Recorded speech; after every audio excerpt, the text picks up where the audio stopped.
Sup everybody, this is Karak with ACG, and as always, it's my continuing mission to bring you reviews that aren't 2 minutes long or filled with sponsored bullcrap. And of course, it's time again. A few weeks have passed, and Telltale spat out another episodic title in the Guardians of the Galaxy series. This time in the form of Guardians of the Galaxy Episode 2, Under Pressure, which seems to reflect how the writers felt in creating the story here, but we're going to get to that in a second. As always, if you like the video, maybe subscribe.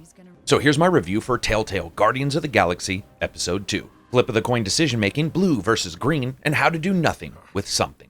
Graphics are up first. You know, when you're playing the game, you notice a few things. Telltale's continued choice of the more clean-looking Guardians really does pay off in many ways, where sometimes looking at, say, the past Walking Dead series or many of the others, it feels like a charcoal artist just went completely batshit insane in the texturing department, and everything in Guardians here instead is clean and well-drawn, and it does a good job setting the title apart from the others that have come before it. But that being said, you're still stuck with a couple issues here, especially as I mentioned in the last review, where characters can look a bit drab and under-detailed, with Drax, of course, running around with rock-hard green skin textures, like a knockoff of Incredible Hulk cartoon porn.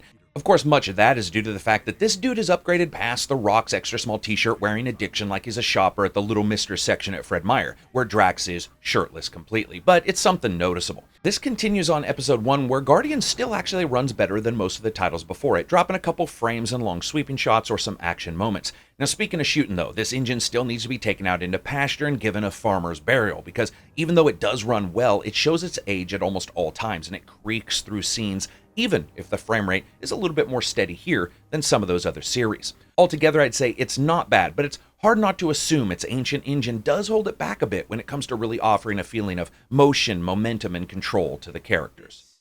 Sound, music, and voice.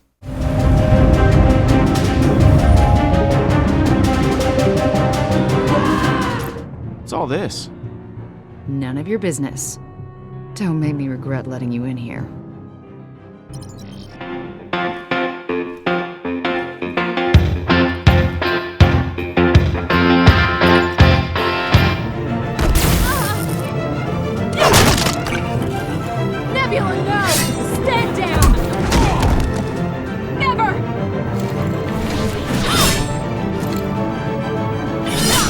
Now, as always in the audio category, sound is going to come up first. Not much has really changed. You have a slight dearth in the environmental sounds, and that continues here, but we still have fairly good samples. Sometimes, though, it feels like you're walking through a goddamn painting, and even in the bowels of a spaceship, things just don't sound as lively or as interesting as they absolutely should be. Now, weapons and battle sounds are excellent, from the clash of Spaceblade on Spaceblade to the firing of Star-Lord's jet boots. Altogether, though, it really is a bit hit and miss here. Music.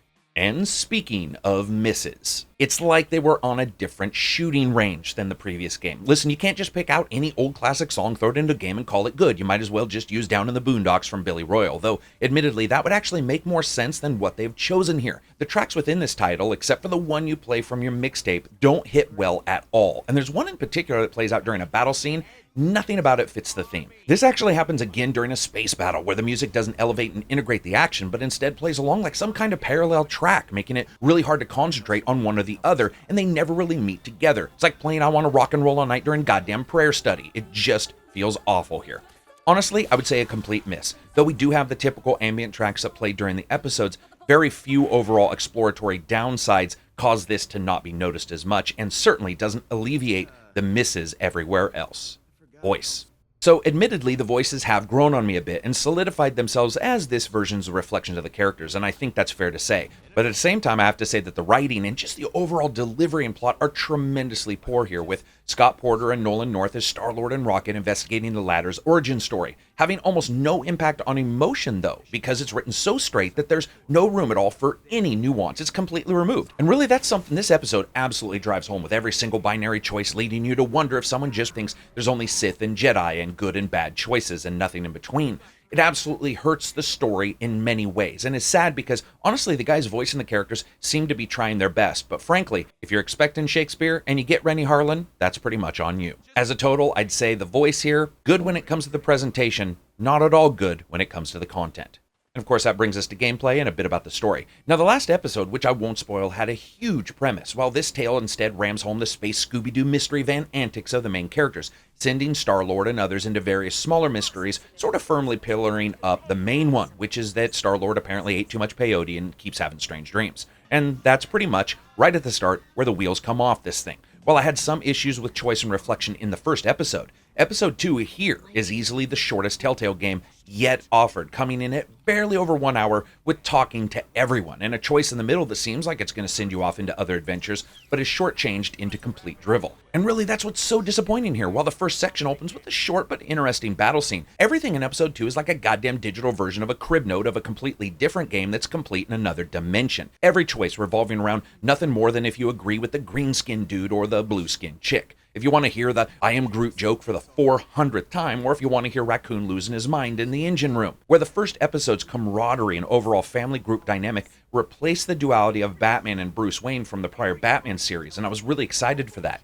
Episode 2 here completely scrubs that clean. Honestly, throughout the entire title, nothing new's added, and many of the defining bits from the first episode are nowhere to be seen, leaving this episode the equivalent emotionally of the last time on a special episode of Space Joey.